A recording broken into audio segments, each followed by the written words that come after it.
mong vẫn chờ. Giờ em đã ở đâu hay về đây bên anh, tình yêu ta thấm lên cho mùa xuân xanh.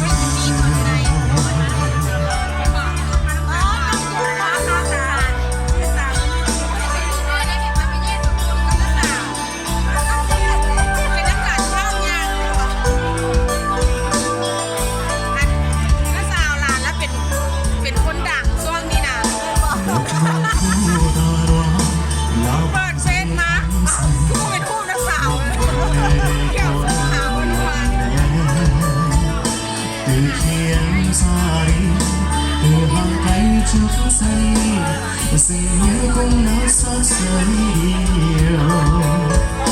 Rồi mùa thu đi qua, khi mùa đông đã về, chờ mong tim em nhưng sao chẳng thấy. Người yêu ơi em còn yêu anh nữa không? Mà sao không thấy một ngày cho nhau? Người yêu anh có biết anh nhớ em nhiều lắm, nhưng em cho giấc mơ tay nắm tay em ngào.